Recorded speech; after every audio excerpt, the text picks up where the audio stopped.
as I have been mentioning on every single video for the past week, please go check out my band's new single. I appreciate the support. You guys have been crazy. The song is called The Great Equalizer. My band's called Backwards, BACKWORDZ. It's live on every single major digital platform, and I'll actually link the YouTube link to the, I'll put it in the comment section. It'll be the pinned comment. So thank you for the support. You guys have been crazy. Today, I'm not really familiar with this guy. I'm not going to pretend like I am. Like, I know every position that he has. I know he's generally a leftist. He works for Huffington Post as well, or he contributes there. And he'll get, I've seen a couple of posts, and you can maybe say that about a lot of leftists, where, you know, they get it right on a post or two, but then generally they get it wrong on a lot of other stuff. And this is one of those, as far as this guy is concerned. Now, I want you guys to understand, and man, I need to get like some WD-40 for this shirt, man. It's like, what the hell's going on? Anyway, so everybody's signaling right now. Piggybacking off of the George Floyd thing, this is just the thing to do. Every single entity seems to be doing that. Everybody has a comment about it, and everybody has the same damn comment about it if they're making it publicly. And there, if you don't make it the same sentiment, then there's something wrong with you. You hate black people or something like that, they'll insist. But this is a post. And this is, I've done videos already. You can see my video on why I never support Black Lives Matter. Or march with them or do anything like that with them. We ideologically different and so forth. And generally, these guys and a lot of other races particularly think that it is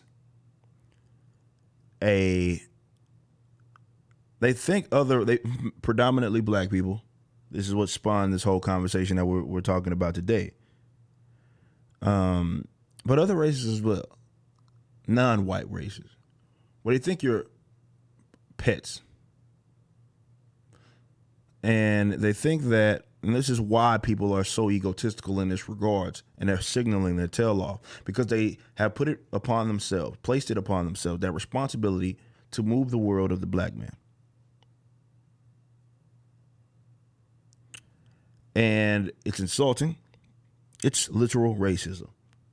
Now, he's responding to a post by way of Matt Walsh. Matt Walsh said, consider a white child living in a trailer in Clay County, Kentucky. He lives in one of the poorest parts of the country with perhaps the worst quality of life and one of the highest suicide, overdose, and dropout rates. Where does white privilege come into play for him? Yashar, whatever, he says, Matt, the child is not living in those conditions due to the color of their skin. That's the difference. And no matter where they end up in life, they will not be treated different based on the color of their skin. Now, the latter part is completely false. You've seen videos probably floating around on Twitter where people are like going and beating up, even children, right? Beating up white people, like out of response to this whole thing. So to act like they don't get treated different based on their color is an objectively false statement. It's an objectively false statement. Actually, this whole approach implies that you treat them different. That's what you claim, right? Is that basically you live in this world in which white people treat white people one way, and you don't like the fact that black people are treated by white people in that way. So basically, that's why I said I would never support Black Lives Matter, because that's for losers, right? This whole idea that I'm gonna beg white people, like this is what they do. They beg white people to treat white people. They beg white people to treat them like they feel like white people treat other white people. It's like, for losers. So the latter statement is objectively false. It is nothing true to that statement. There's nothing true. People are treated differently, different based on the color of their skin, and I don't think that's a unique thing. In a lot of cases, you can make the argument that that's not necessarily. It's not an objectively, most time it is a bad thing, but it's not like an objectively bad thing. Like if I go to a damn Asian restaurant and ain't no Asian working in the back of that Chinese restaurant, and ain't no something like that, and they ain't working there. That ain't no food that I want any part of. You know what I'm saying? And yes, I will. If I go to some Asian restaurant and some white dude just sitting there, hey, like, what are you having today? I'll be like, hey, I'm up out of here, man. I'm up out of here, man. Hey, nah. What the hell you doing up here? But you know what I'm saying? I get what he's saying as far as he's talking about bad treatment by way of their skin tone. And that's just simply still not true. It's not true. But I want to speak on that first part. That's the main point of the video. He says, Matt, the child is not living in those conditions due to this color of their skin.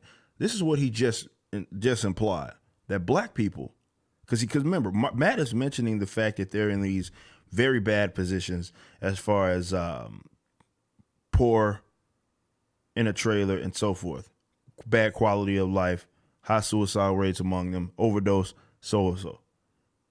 He's saying that black people are in those positions because they're black. That is literal racism. When you talk about applying a set of traits and attributes, this is literal textbook racism. Literal racism. You're applying traits, a set of attributes. You in a lot of cases you determine what is superior and what is inferior based upon that. But you're saying that race is a primary determinant of those traits and attributes. And you're applying them to that said race, and that's exactly what he's doing. He's saying that, well, black people, they're in those positions because they're black. What? And he doesn't even realize it probably until, I did say something about it, but he probably didn't even realize it. But they just spew this stuff. And this is what I'm trying to sort of break down to a lot of people who tend to support these movements. These are not movements that support agency, responsibility, accountability. Because those are things that are, let me go back to me. Those are things that are important to people that, or more so growth. That's important to wealth. Those are things that have to be taken into consideration. They shy away from those. And this is why I'd never give them any sort of leeway when they try to suggest that every black person that's in an unfortunate situation is in an unfortunate situation because they're black. As if they have zero agency. It's simply not true, first and foremost. Black people can make mistakes. Black people can do things that are their own doing, and it can put them in a bad economic situation. I've seen it. I've seen it plenty of times. I have a father that's been there. And that was his own doing. Now, I can understand when it comes from in a generational standpoint, where it's going to be more difficult in some cases, most cases, if not, for someone that is in a bad economic situation to then get in a good economic situation. But to act like it's uncommon, to act like it's impossible, it's complete and utter nonsense. But they need this sort of thing to be true because their signal efforts work. And if that's the case. And a lot of black leftists have ate this up. Where they feel, because they've given them out, right? So, hey, black people do whatever. And then, and you have some individuals that terrorize their own communities. I grew up banging. I was one of those. Or terrorizing other people's community. Making it uncomfortable living situations. Okay? And there are people that do that. It's no boogeyman white guy that's pulling their strings, making them do that. They're not remote control. You just do it. It's a culture issue. And God forbid you actually address that. And this is why, it may go on into another video, but this is why a lot of those issues never get resolved. But when I talk about statism, welfare statism, and I also talk about the general approach to people that act as if your world can't move unless someone else moves it for you, is a very toxic way to approach life. Okay? And for people to feel that way about their race, and generally, like I said, I think this guy that I'm talking about is maybe Europe. I'm not sure. So he could be applying it. Look, this conversation stemmed from the whole blackness thing. So that's what we're focusing on. But even for other races, if you're reading this and you're like, how can someone say that? it should be insulting to you. I'd agree that it would be insulting to you if you said that. Because he's basically saying that white people can get in those situations because of white people. But black people don't possess the agency to be able to do that. Therefore, everything that they do, that's an insulting thing.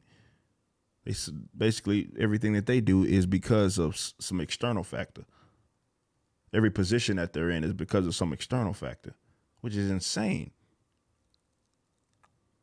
Because the man just basically said that you are in this situation because you're black. So you're poor because you're black. It sort of goes kind of what Biden said when he says, like, the poor people are just as, what do you say? The poor people are just as, like, smart as the white people or something crazy like that. This is how they feel about minorities, man, specifically black folk. And like I said, when you consider what Matt Walsh was originally talking about, he was talking about this systemic sense. He was, this is more of an exclusive black thing. I know there's other races that may can latch on to this, but what they're generally referring to is some blackness. And I have a big time problem with that. I don't care if you Arab or whatever. Like, I have a big time problem if you sit up here and think that black people are poor because they're black. It's insulting. It's not true, number one, but it's insulting. And I'm going to end with this. Privilege in itself is one of the dumbest things that people will gripe about.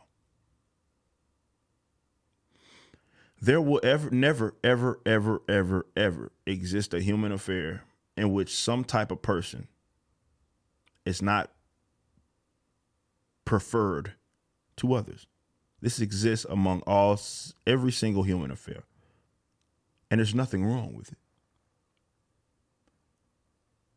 So maybe in some things there are white people that have privilege. Maybe in other things black people do. Depends on where you're at, when it happens.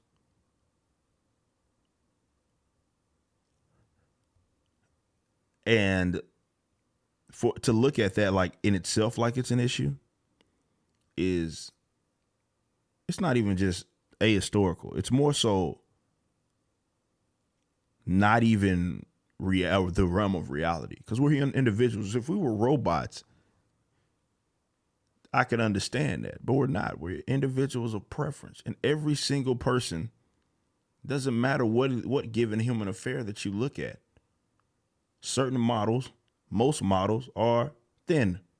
Okay, thin women are going to have preferential treatment when it comes to those roles, when it comes to those particular jobs. Hooters, they try to hire attractive chicks.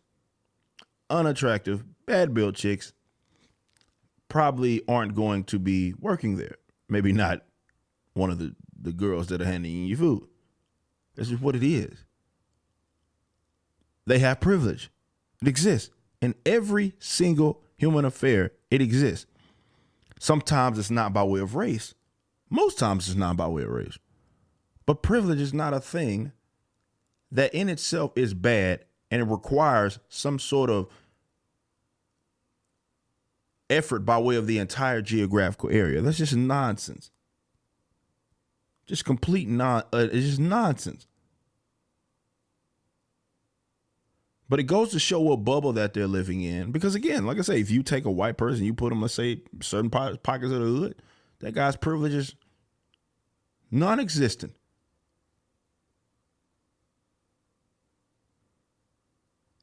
But what they do is they suggest, and they don't even realize it, that white people are superior to them.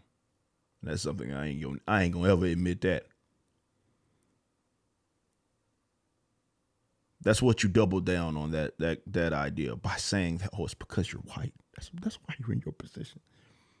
I want to free the world, and more so my geographical area, of the statism that gets in the way of people, regardless of race, in this day and age. But historically, it's been the greatest tool of the races, the state, that is.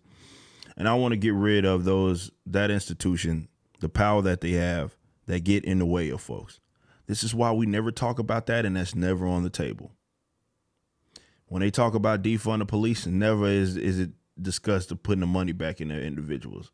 That's never a discussion. When we talk about moving like you look at these areas that have some sort of hardship, and you look at the things that are in the way of their ability to make money, drug wars, drug laws, but not even just that, mainly, occupational licensing.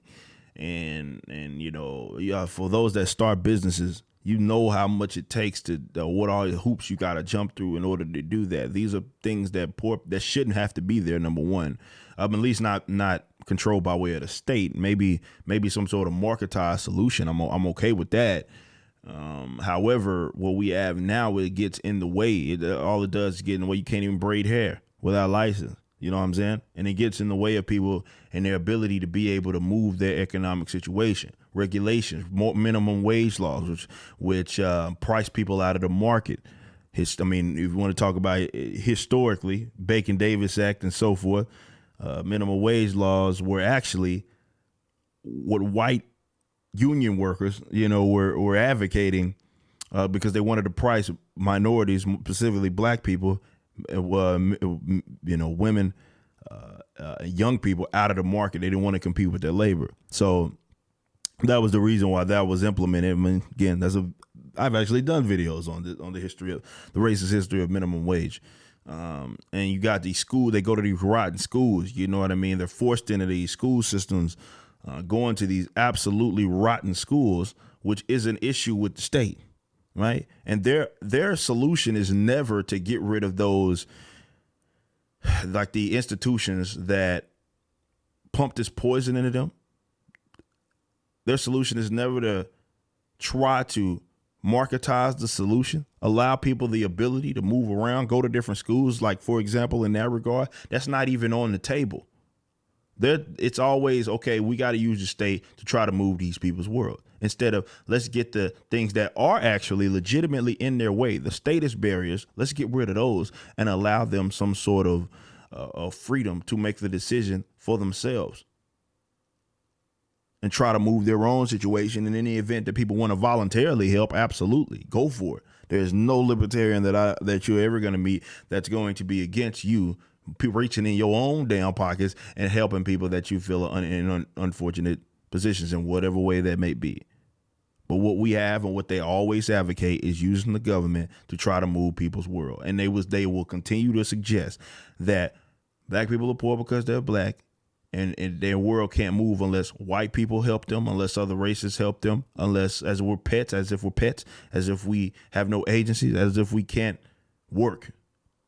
And it's insulting. And a lot of leftists are not even low-key racist, they high-key racist.